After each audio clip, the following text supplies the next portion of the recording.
Okay, this is a quick video to understand external components and what they do and their whole purpose.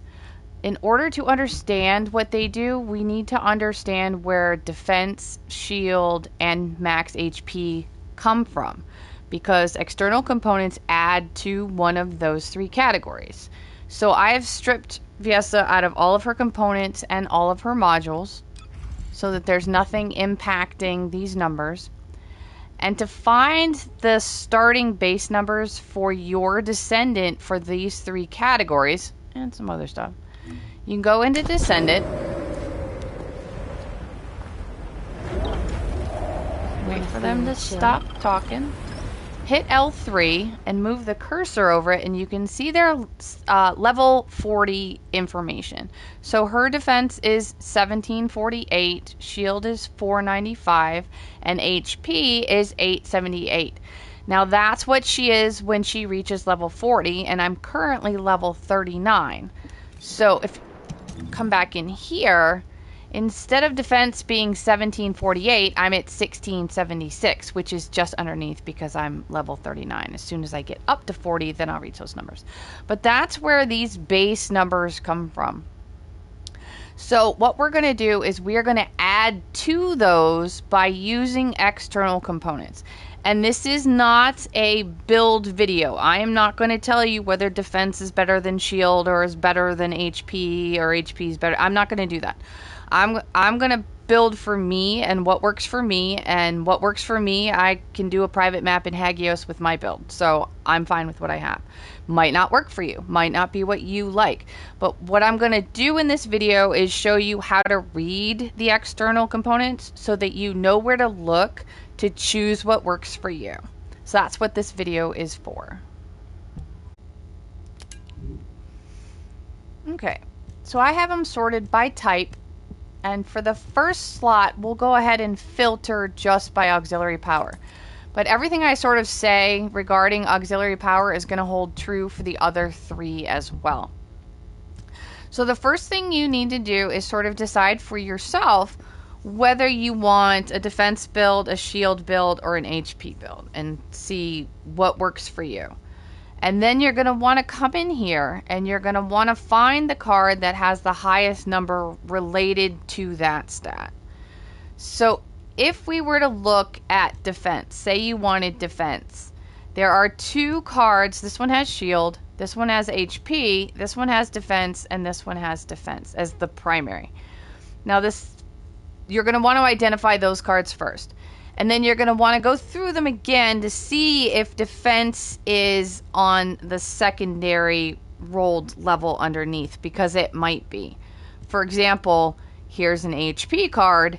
However, this defense card also has HP, and this defense card also has HP. So this max HP card doesn't actually have the highest HP out of all four of these. So if you're going for an HP build, you're not actually going to want the max HP card from level 70 of 196. You're going to want the veteran marksman auxiliary power, because its max HP is 511, which is much higher, over 300 points higher than the 196. So, but if you were going to go for a defense support, or I'm sorry, a defense build, you're going to want to look at the cards that have defense on them, whether in the primary slot or in the lower rolled area. And you're going to want to pick the one with the higher value. Now, pretend both of these defense cards are closer in value than they are. Like this one has 2200 and this one has 1200. So pretend they both have 1200 for the sake of the example. And that's where you give extra attention to the bottom parts. So for this card, it's defense, but it also has MP recovery out of combat and max HP. This one has defense, but it also has max HP and fire resistance. And we'll cover sets at the end, so don't worry. Pretend it's not a set. So at this point, you want to decide if one of those cards has a secondary that appeals to you. And it might not. Neither one might not, in which case you just take the higher defense and you move on. But If fire resistance is important to you, then you would take the card that has the higher defense and the fire resistance. If both cards have defense in the same ballpark, if they, let's pretend they both have 1200, in which case you would take the one with fire resistance because fire resistance means something to you. So that's how you choose between two cards that look similar. So for me, I like HP. I can handle my own with high HP in Hagios, so I like HP. But that works for me and it might not work for you. So don't just take what I do, take what works for you. But we're going to do this based on like my stuff. So this one is an HP card. The primary is a max HP of 196. However, this defense card has HP and this defense card has HP. So when that's the case, I'm going to take the card that has the highest HP regardless of what its primary is. So I am going to end up with a defense card that has max HP of 511 because that has more HP than this card and more HP than this card. And then this card doesn't have HP at all.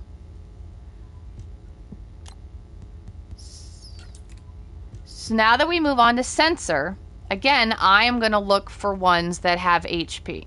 So this one has HP. This one has HP. This is shield, and this is shield.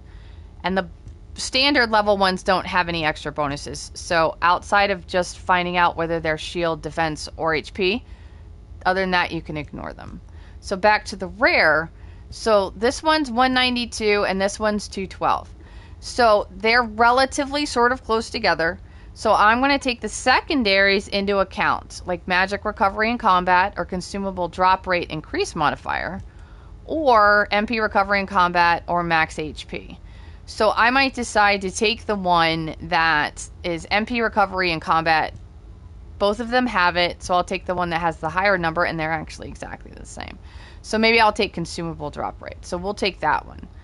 In which case, also the HP is just a titch higher. Same ballpark, though, so that's okay. So now we're going to go down to memory. So out of all of these, here's 62. This is defense with no HP, so I'm going to ignore that one. Here's HP. Here's shield with no HP, so we're going to ignore that one. Here's defense with no HP, and here's an HP of 104. So we're going to ignore that one because it doesn't have any secondaries, and I have some that do have secondaries, but this HP is actually lower. This one's 108. This one's 104. So I'm going to get rid of this one because this HP is the lowest, 62. So I don't want to look at that one. And this one didn't have any. So out of all 6 cards, these 2 have HP, and I want HP. Again, you might not. You'll do it and select whichever ones work for you. So between this one, we have 108 and 104, but this one doesn't have any secondaries, so we're going to get rid of that, and I'm going to end up taking this one. And honestly, shield recovery in combat is really nice. I see it happen all the time. With an HP build, your shield will break, and it was something I had to get used to, but with my shield breaking and my HP staying steady, I got used to it.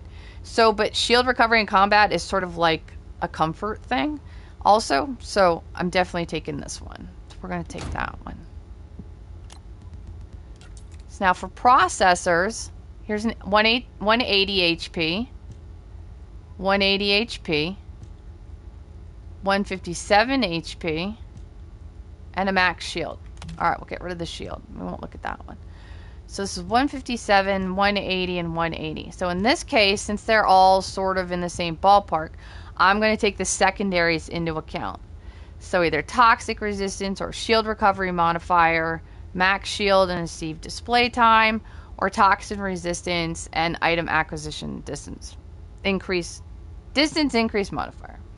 So now I'm in Hagios and they do have some toxic attacks. So this one I might hold on to. I might actually keep 2 of them around because I do like shield recovery. And this also has a toxic resistance, and that's 1764, and this toxic resistance is 1094. So there we go. I'm going to go ahead and take the max HP of 180 and a toxic resistance of 1764 and a shield recovery modifier. So there's that. So now I have the best HP build that I can get out of all of these. You might want shield, you might want defense. There's choose what works for you. So the other thing that we can, I wonder if I can see, type name. I think I have all the defense ones. All right, at any rate, we'll just look at it here. Some of these are parts of sets, and if you go into access info, external components, we'll sort by name. You'll see that there's quite a few sets of external components. And if you have a set, if you equip 2 or 4, you can get some bonuses. A lot of the unique ones aren't available until you're on hard. So for people like me and like your first playthrough and your normal playthrough, we're just really going to be looking at the rares. But you might come in here and sort of look through here and see what sort of set effects appeal to you, and then see if you can't find that set somewhere.